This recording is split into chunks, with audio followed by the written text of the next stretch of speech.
Who's next? Tony in Edmonds, Washington. Welcome to the EIB Network. Great to have you here, sir. Hi, Rush. Thanks for having me on. Yeah. Hey, I was wondering how you would recommend the Republicans' candidates' campaign at this point in regard to governing once we take control in January 13. I mean, we're going to be out of cash. This $2.4 trillion debt increase that we gave this guy. You're not going to believe my answer. Yeah, how we're going to be burned through all that. What's going to happen here? You're not going to believe my answer.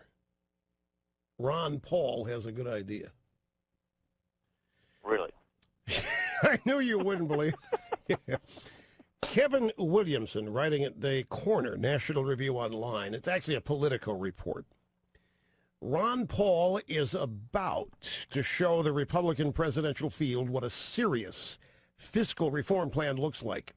He is going to propose $1 trillion in real spending cuts. He is going to propose immediately freezing spending by numerous government agencies back to 2006 levels, the last time Republicans had complete control of the federal budget.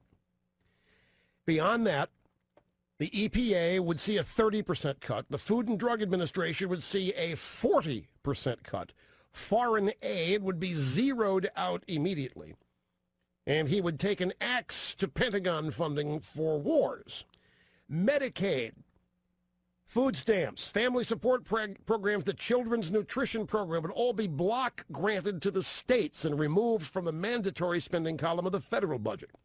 Some functions of eliminated departments such as Pell Grants would be continued elsewhere in the federal bureaucracy. The federal workforce would be reduced by 10%. The president's pay would be cut to $39,336. That's a level that Ron Paul says is approximately equal to the median personal income of the American worker. Now throw that out, that silly symbolic stuff. But what this indicates is something, folks, that we have got to face. If we are serious about this, fooling around the margins on all this spending isn't going to get it done. A 2% tax cut here or a 3% tax variation over there, not going to fix what's wrong. Genuine, big spending cuts are the only thing that is going to bring us back into some semblance of ideas. Now, these are not really Ron Paul's ideas. They are ours. On this program, I myself, El Rushbo, have suggested freezing spending at 2008 levels, and I said we had enough. In fact, I said, you guys are Democrats, you're running around and you're talking about how great the Clinton years were. Let's freeze, let's take spending back to that level. You said Clinton produced a boom, let's go back to those years. Let's do that. So Paul is stealing that idea. Cutting the EPA, we've long been an advocate of this. Eliminating whole bureaucracies. But nobody on our side's ever really seriously proposed it, and Ron Paul's going to. Well, somebody's got to talk reality to the population. I mean, people don't realize that, I mean, these guys burned through, what, $250 billion the day after they signed the deal in August? More than that.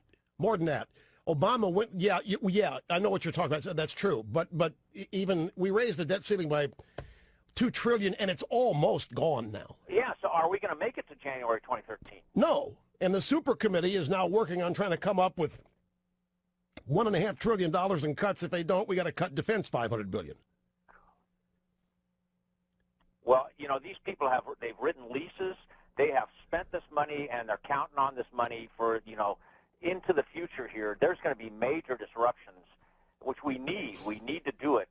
But it's going to be painful, and I think our candidates need to be discussing this and talking reality to the American people. Well, they might. Ron Paul's going to put it forward. It's the thing here is that, and I think most everybody knows this now. I think when I say most everybody, I'm talking about people like you and people in this audience and who are paying attention. We know that little chunks here and little chunks there are not going to make a dent in the problem, that it has to be serious. Now, Snerdley's in there yelling at me. If you do what you just suggested with Paul, so there's going to be rioting in the streets. There's rioting in the streets now. And there's going to be more rioting in the streets because that's part of the program here. And next up, there are going to be race riots, I guarantee. And the race riots are part of the plan that this regime has. That's next. You'll note that everybody's talking about how white organized Wall Street is. Well, didn't take long for them to do the Martin Luther King thing yesterday. You just watch and wait till these two things get melded, which they will. The more chaos and instability, the better. I'm not predicting it. But if it happens, I wouldn't you don't count me as one who's surprised, is what I'm saying here. But you and I both know that, like Romney has a 59-point program. It may be a good program, but it's not what's needed